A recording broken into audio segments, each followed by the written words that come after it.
Jorge Cepeda, seguimos conversando y en el corte me contabas algo que, bueno, lo pones en los productores y en la propia charla que sostuvimos hace unos minutos.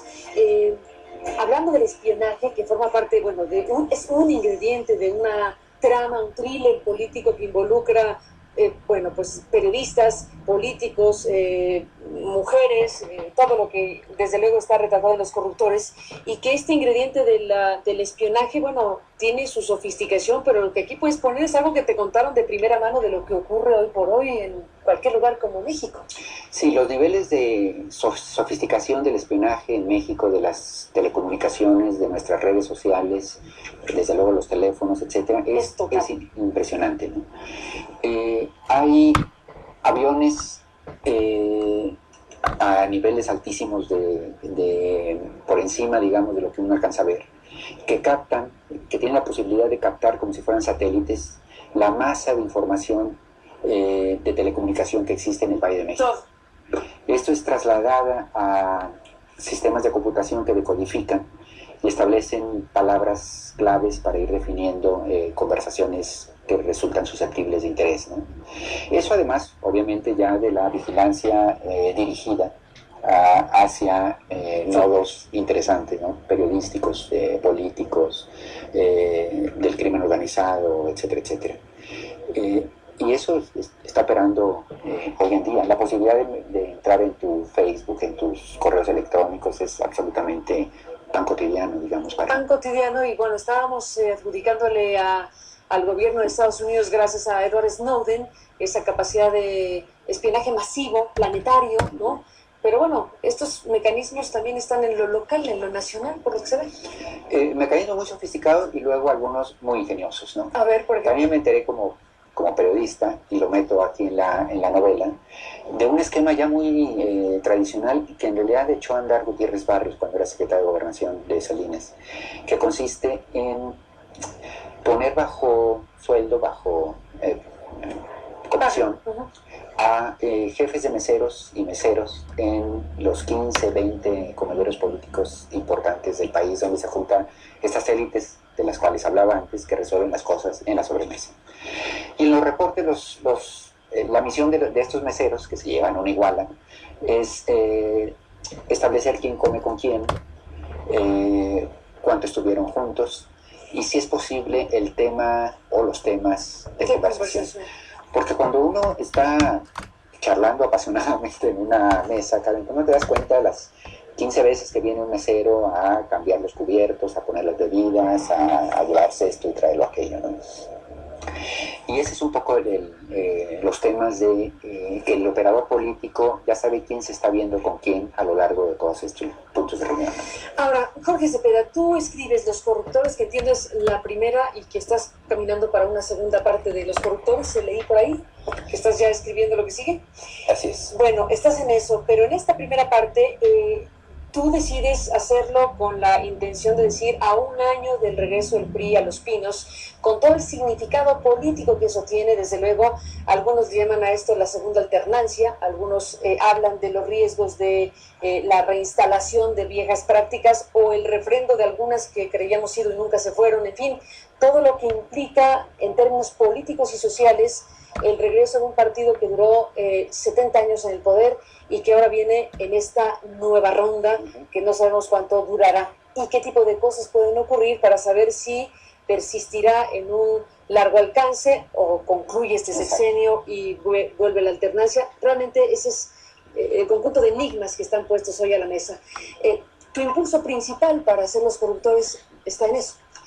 Uno de los fundamentales, sí, era poder discutir a fondo los pros y contras a través del diálogo de los personajes que están involucrados en la novela, están involucrados con el poder, poder dar sus visiones desde adentro, ¿no?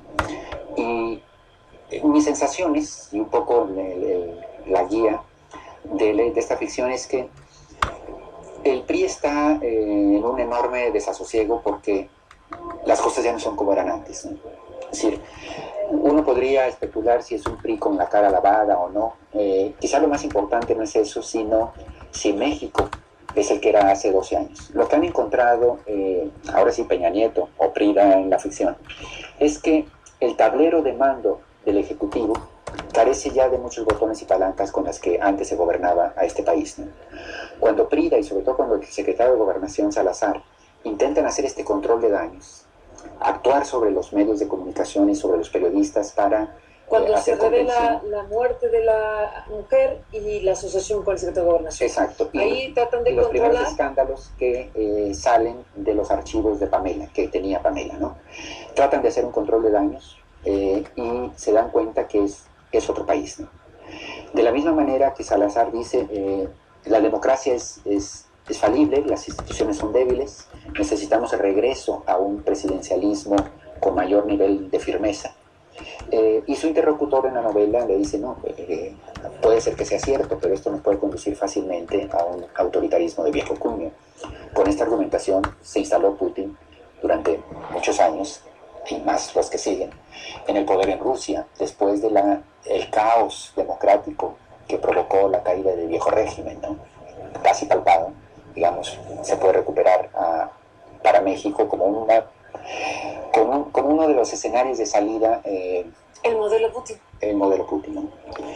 Y Salazar hace una elaboración muy sofisticada, como viejo zorro de la política que es, de explicar por qué entre la rebatinga de los poderes salvajes que han estado compitiendo por México en los últimos 12 años, el crimen organizado, los monopolios, los gobernadores absolutamente impunes, los líderes sindicales que han crecido más allá de cualquier control, millonarios que efectivamente ya también parece que trascendieron toda posibilidad de que la sociedad los pueda acotar, etcétera, etcétera, etcétera. Frente a ese caos, diría Salazar, lo único que queda es, frente a la debilidad de las instituciones democráticas para que ofrezcan contención a esos poderes, lo único que queda es otra vez un ejecutivo firme que permita reencauzar a la sociedad mexicana. Y claro, vendrá el interlocutor a decirle, no, están estos riesgos, ¿no? Exacto, que es firme, y hasta dónde tendríamos que llegar en ese presidencialismo, en la presencia otra vez de este árbitro. ¿Y qué queda? ¿El enigma abierto? ¿Para la segunda parte? Queda comprar la novela y ver... ¿El enigma abierto? Por supuesto. Y son 4 es el gran enigma de México hoy, sin la menor duda. Yo creo que es así. Yo hago 2 columnas a la semana y me he cansado de analizar estos temas. La novela me da la posibilidad, con mucho más frescura, de que los personajes lo puedan decir, incluso a nivel epidérmico y emocional, y como involucrados. Te das todos los permisos del mundo, claro, pero siempre ajustado a lo que tú mismo has vivido como periodista y como conocedor de la vida política mexicana. Así es. Yo creo que ese es uno de los objetivos. Otro, yo diría, es casi una visión antropológica de la clase política mexicana. Es decir, Luis Espota lo hizo muy bien en los años 70 y 80, Aguilar Camín en los 90 con su Morir en el Golfo, en su Guerra de Galio, creo que nos ofreció una visión interesante. Sí. Y creo que hacía falta una puesta a punto ya en el siglo XXI, con tantas cosas que han cambiado, de tratar de entender cómo son los políticos, cómo están operando, cómo enfrentan a esto que es las redes, que las ha explotado en la cara. Lo que yo pongo son las reflexiones que están haciendo ellos atrás, las reuniones que hacen para decir, bueno, ¿qué hacemos con el 132? ¿Cómo controlamos esto? ¿O se viralizó tal cosa? En nuestro manual de usuario, digamos, que construimos durante 70 años, ya no está. No había cómo responder a todo esto. Y como las cosas suceden, como decía, detrás de reflectores, a mí me interesó ver, digamos, sacar a la luz qué es lo que estaban discutiéndose en estos momentos. Déjame, Jorge, hacer una pausa y regresamos en la parte final. Seguimos conversando sobre los corruptores de Jorge Cepeda.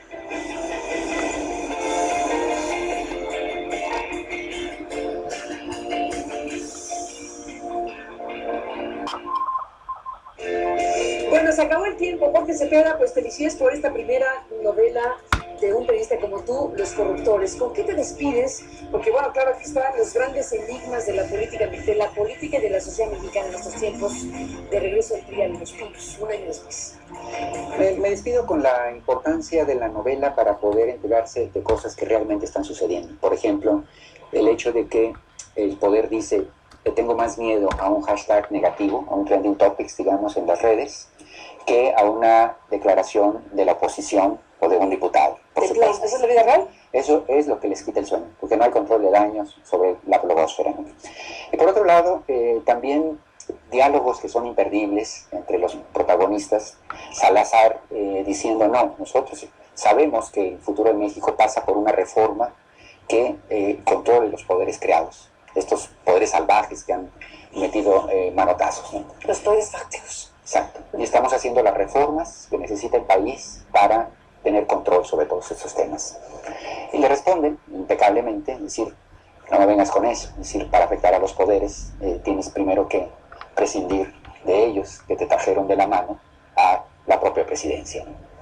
Cosa que desnuda no solo al régimen de Prida, sino también al del PRI o al de Peña Nieto que tenemos hoy en día. Pues ahí están los grandes temas, Jorge Cepeda, de México, y esto que, bueno, en lo esencial, en los puntos de conexión, aplica para México, para España, para Italia, ¿para dónde más? Para Francia estamos discutiendo también, para Francia que ya va a salir. Va a salir en Francia también. Va a salir en Francia también. Y estamos conversando con ingleses y con alemanes. Muy probablemente para Europa del Norte se va a divulgar también los corruptores, ¿no? O sea, las fibras, los ejes explicativos y narrativos son universales, casi. Yo creo que la clase política y la corrupción son elementos que con matices encontramos en todas las latitudes y en todos los tiempos, por desgracia, Carmen. Pues ahí están los corruptores, Jorge, este libro que está circulando desde hace algunas semanas, y te agradezco mucho que hayas estado aquí para conversarlo. Un placer. Gracias, como siempre, Jorge Cepeda, y con esto nos vamos. Pásela bien y lo esperamos mañana. Vámonos.